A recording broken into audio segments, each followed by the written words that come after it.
바울이 3차 전도 여행을 마치고 예루살렘에 지금 돌아오게 됩니다. 바울은 야고보와 다른 장로들이 있는 자리에서 하나님께서 바울의 사역 가운데에 어떤 일들을 행하셨는지를 자세하게 설명을 합니다. 그때의 야고보를 비롯한 장로들은 하나님께 영광을 돌리게 됩니다. 그리고 이들은 바울에게 한 가지를 요청을 하게 됩니다. 유대인들 중에 그리스도인들이 된 사람들이 수만이나 될 정도로 많은 사람들이 예수님을 믿게 되었다라는 겁니다. 근데 이들이 모두 율법에 열성이 있는 사람들이라는 것이죠. 그리스도인이 되었는데 여전히 율법도 중요하게 생각하고 율법을 지키고 있었다라는 겁니다. 여기에서 이들이 율법을 지켰다라는 의미는 율법을 통해서 율법을 지킴으로써 구원을 얻을 수 있다라고 믿는 것은 아니라는 것이죠. 하지만 율법이 하나님께서 주신 계명이기 때문에 그것을 소중하게 생각하고 또 열심히 지키고 있다라는 것입니다. 그러면 지금 우리들은 이러한 율법을 어떻게 이해해야 되겠습니까? 구원을 얻기 위한 방편은 절대 아닙니다. 우리가 그렇기 때문에 더 이상 제사를 드리지 않는 것이죠. 왜냐하면 구약에 드렸던 제사는 바로 예수님의 대속적인 죽음과 속죄를 우리에게 상징해 주는 내용이기 때문에 그렇습니다. 예수님이 오신 이후로는 우리가 오직 믿음, 그러니까 예수님께서 나의 죄를 대속해 주셨다, 이것을 믿는 믿음으로써 우리가 구원을 얻을 수 있습니다. 하지만 생활의 규범으로서 또 사회의 규범으로서 또 거룩한 백성으로서 요구되는 하나님의 명령으로서 율법은 여전히 유효합니다. 그렇기 때문에 예루살렘 교회의 지도자들은 이방인 그리스도인들에게 율법을 요구하지는 않지만 율법의 내용들, 그러니까 우상의 제물과 피와 목매어 죽인 것과 음행을 피하라고 한 것이죠. 그렇기 때문에 우리도 이 율법이 담겨져 있는 구약의 말씀을 우리가 잘 읽고 또 구원받는 자들에게 요구하시는 하나님의 명령을 잘 지키는 사람들이 되어야 하겠습니다. 교회의 지도자들은 바울이 이방 지역에 가서 율법으로 구원을 얻는 것이 아니라 믿음으로 구원을 얻는다라는 복음을 전하다 생긴 오해를 풀기 원했습니다.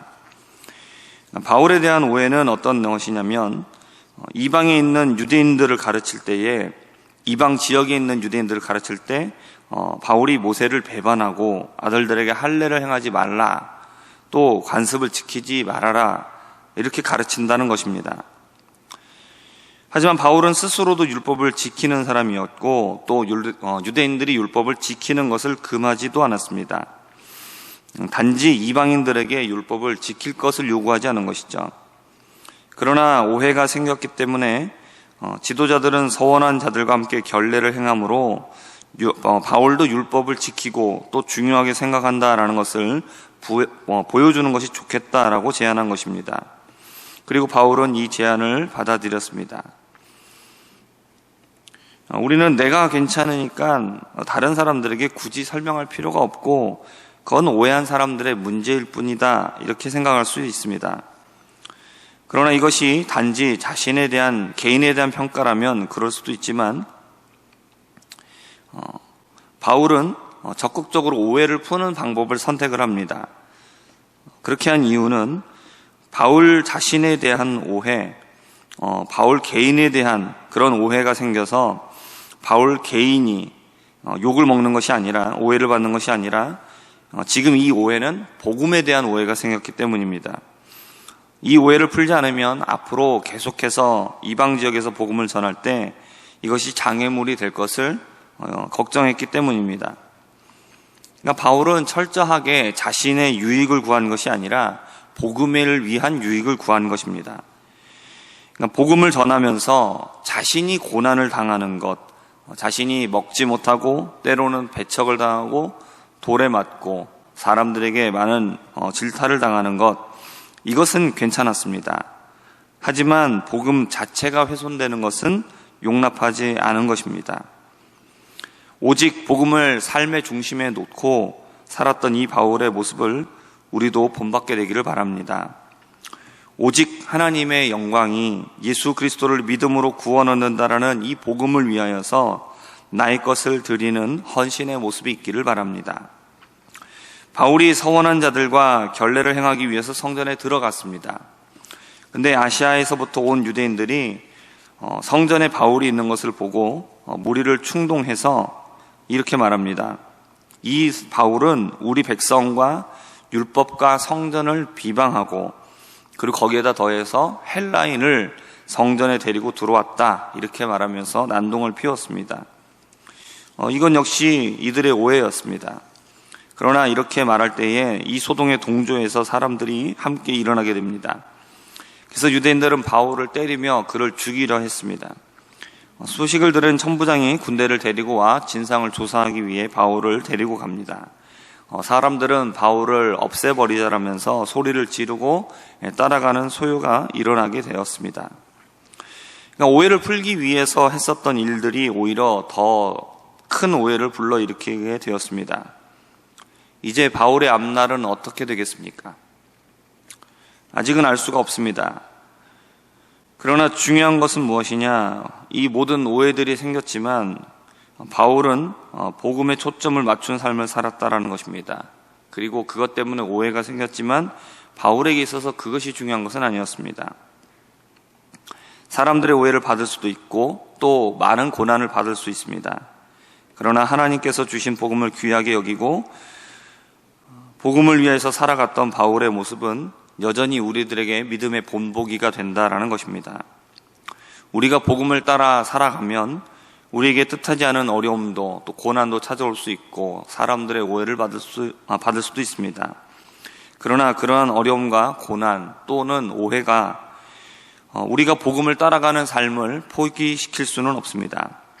바울의 고백이 이것을 잘 대변해주고 있습니다. 빌립보서 3장 7절부터 9절까지의 말씀입니다.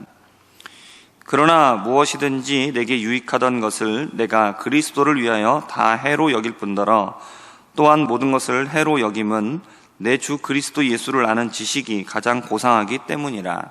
내가 그를 위하여 모든 것을 잃어버리고 배설물로 여김은 그리스도를 얻고 그 안에서 발견되려 함이니 내가 가진 의는 율법에서 난 것이 아니요 오직 그리스도를 믿음으로 말미암은 것이니 곧 믿음으로 하나님께로부터 난 의라. 아멘. 세상의 모든 것들을 배설물처럼 또 아무런 가치 없는 것으로 여길 수 있었던 것은 바울이 복음의 참된 가치를 발견했기 때문입니다.